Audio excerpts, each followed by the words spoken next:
Hello guys, कैसे हैं आप सब। मैं सुनील कुमार आपके सामने आज एक ऐसी कहानी लेकर के हाजिर हूं जो अक्सर आज की डेट में घट रही हैं और बहुत बड़ी मात्रा में घट रही हैं। कहानी हमारी अनपढ़ माँ बाप पढ़े लिखे नहीं थे और एक ऐसे गांव में रहते थे जहां पर ना तो सड़कें थी, ना अस्पताल थे, ना स्कूल थे, ना बिजली की सही से व्यवस्था थी, कच्चे खाड़ खड्डे वाले रास्ते थे। बहुत बुरी कंडीशन थी। पिता ने सोचा कि हमारा बेटा यहां रहकर नहीं पढ़ पाएगा क्योंकि यहां कोई सुविधा ही नहीं है। तो उनका एक रिश्तेदार शहर में रहता था। उन्होंने वहां जाकर के उनसे विनती की कि हम अपने बेटे को आपके पास छोड़ दें, उसका खर्चा देंगे, आप हमारे बेटे को यहां रख लीजिए, यहां रह करके वो पढ़ लेगा। वो रिश्तेदार कहने लगे कि हम रख तो लेंगे लेकिन आपका बच्चा सही रहेगा, कोई ऐबबाजी नहीं करेगा, इसकी क्या गारंटी है। कहने लगा साहब आप समझा सकते हैं, पूरा अधिकार आपका होगा। कहने लगे ठीक है। अब वो जो माँ बाप थे अपने बेटे को लेकर के, जब वो छोटा था, जो रिश्तेदार था उसके पास चले गए लेकर के, वहां उसका एडमिशन कराया। पढ़ाई लिखाई का कितना खर्चा बैठता, हर महीने कितना बैठेगा, साल का कितना बैठेगा, उसके बाद उनका खर्चा कितना बैठेगा, पूरा हिसाब लगा करके और पूरी साल का खर्चा दे करके वो चले आए। जो पैतृक जमा पूंजी थी उसमें से वो खर्चा उसे दे आए। अब धीरे धीरे समय बीतता गया और इसी तरह वो साल का खर्चा जितना बढ़ जाता उस हिसाब से वो देते। बेचारे मेहनत मजदूरी करते, दूसरों के खेतों में काम करते, अपनी खेती में काम करते और मजदूरी करते। इस तरह से वो पैसे जुटाते थे और साल में वहां पहुंचा देते थे। और धीरे धीरे समय बीतता गया। जो लड़के का जो पिता था गांव में, वो जड़ी बूटियों के बारे में उसे बड़ी नॉलेज थी।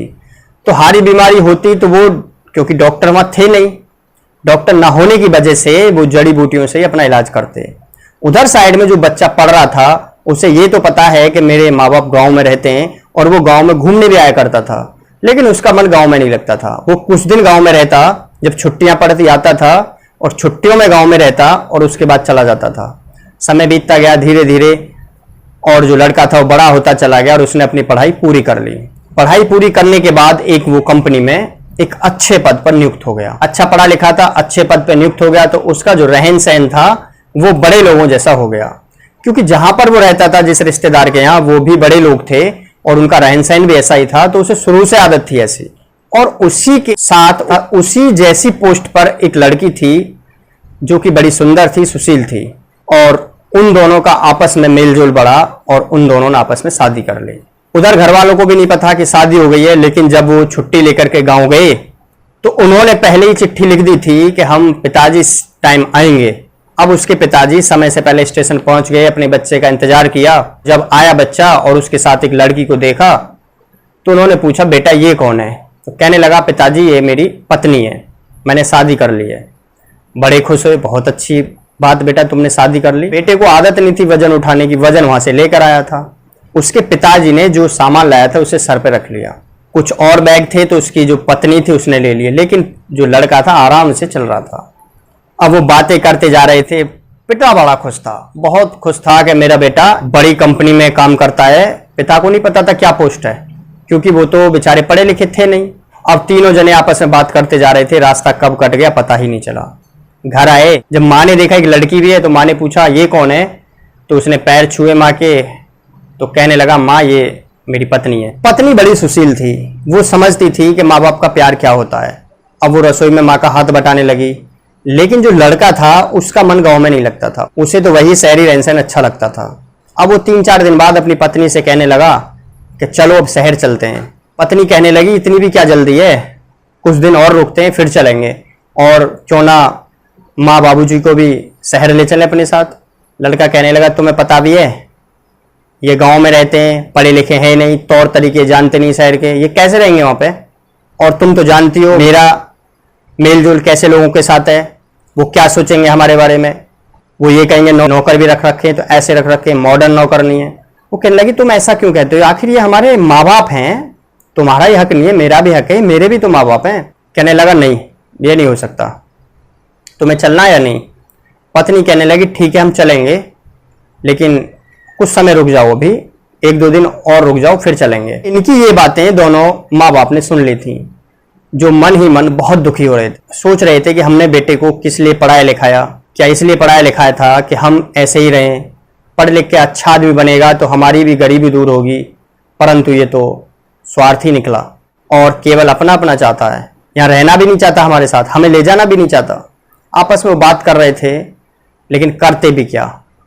फिर भी दोनों खुश थे कि चलो कोई नहीं, हमारी जिंदगी तो जैसे कटेगी कट ही जाएगी और कट चुकी, अब तो इसकी जिंदगी इसकी सही सलामत बीतेगी और इस शहर में रहने लगा है, बहू भी शहर की है, तो एक दिन ये अच्छा आदमी बन करके अपने बच्चों के लिए अच्छी प्रॉपर्टी छोड़ जाएगा। अगले दिन ही लड़के ने कहा कि हम कल ही चलेंगे, लेकिन उसकी पत्नी नहीं चाहती थी हम कल जाएं, वो चाहती थी कुछ दिन और रुकें, लेकिन उसने कह दिया नहीं हम कल ही चलेंगे, मुझे यहाँ बिल्कुल भी अच्छा नहीं लग रहा। अब कल जाते उससे पहले ही रात को बारिश होने लगी और बारिश ऐसी हुई, पूरी रात बारिश पड़ी, अगले दिन पूरे बारिश पड़ी, जो रास्ते थे खार खड्डे वाले थे पूरे रास्ते पानी से भर गए और इधर उधर निकलने में भी प्रॉब्लम होने लगी और बारिश रुकने का नाम नहीं ले रही थी। थोड़े गैप के बाद फिर बारिश पड़ने लगी। अब तो बारिश ने बुरा हाल कर दिया। उधर साइड में लड़के को ठंड लग गई, जिसकी वजह से वो लड़का बीमार पड़ गया। अब क्योंकि गांव में डॉक्टर तो थे नहीं, अब जब डॉक्टर नहीं थे तो डॉक्टर इलाज कहाँ से करता। उसके पिता ने कहा कि मैं जड़ी बूटी ले आता हूँ जंगल से और इसको काढ़ा दे देना, ये सही हो जाएगा। लड़का बोला नहीं मैं घास फूस नहीं खाता, मैं दवाई इससे सही होऊंगा, आप पता ना क्या काढ़ा वाड़ा बता रहे हो। एक दो दिन और बीमार रहा तो कंडीशन बहुत ज्यादा बिगड़ गई, क्योंकि आसपास डॉक्टर थे ही नहीं, इलाज कहाँ से होता। अब अंत में उसके पिता ने डिसीजन लिया कि मुझे दवाई लानी होगी। अब वो गया जंगल में, वो जड़ी बूटी लेकर आया और उसने शुद्धिकरण करके और उसके काढ़े बनाए, दवाई बनाई और दवाई पिलाने लगा और 2 दिन में लड़का सही हो गया। अब दिन रात सेवा की माँ बाप ने, उसकी पत्नी ने। अब वो लड़का जब सही हो गया 4-6 दिन तक और आराम किया। उसके बाद उसकी पत्नी कहने लगी क्या अब चलें? लड़का कहने लगा हाँ चलेंगे। कि तुमने देखा जब तुम बीमार थे यहाँ पर डॉक्टर तक नहीं है, जब माँ बाप कभी बीमार होते होंगे तो ये किसके पास जाते होंगे? कौन इनको सहारा देने वाला है? इनकी औलाद केवल तुम हो और तुम भी बाहर रहते हो, तो बताओ इनके पास कौन रहता होगा? ये क्या क्या सोचते होंगे तुम्हारे विषय में, कैसे कैसे सपने देखते होंगे तुम्हारे विषय में, और तुम हो कि इनसे इतनी नफरत करते हो कि ना अपने साथ तक रखना नहीं चाहते। अब लड़के को अपनी गलती का एहसास हो चुका था। वो कहने लगा तुम ठीक कहती हो, मैं ही इनका हूं और ये मेरे हैं। जब भी इन्हें कोई प्रॉब्लम होती होगी तो सब इनका मजाक उड़ाते होंगे मेरी वजह से। अब मम्मी पापा को भी साथ ले चलेंगे। और उसने अपने मम्मी पापा से कहा कि आप भी कल हमारे साथ चलोगे, तैयार हो जाइए और सामान पैक कर लीजिए जो पैक करना है, और आप हमारे साथ रहोगे। वो कहने लगे बेटा हम क्या करेंगे, हमें तो शहर के तौर तरीके ही नहीं पता, हम तो यहीं अपनी जिंदगी बिता लेंगे। वैसे भी जिंदगी बची कितनी है। नहीं पिताजी, आपको शहर के तौर तरीके सीखने की कोई जरूरत नहीं है। बदलना तो मुझे था, मुझे बदलना है, आपको नहीं। आपसे मैं हूं, मुझसे आप नहीं। इसलिए बिल्कुल भी आप चेंज मत लाइए अपने आप में, मैं अपने आप में आपके अकॉर्डिंग चेंज लाऊंगा। और जिसको मुझसे रिश्ता रखना रखे, जिसको नहीं रखना ना रखे। आप तैयार हो जाइए। अब ये सुनकर के माँ बाप बड़े खुश थे। वो कहने लगे कि बेटे की चलो अकल में तो आई। और उसके बाद वो अगले दिन तैयार होकर के सब के सब शहर चले गए। दोस्तों, माँ बाप का सहारा औलाद होती है।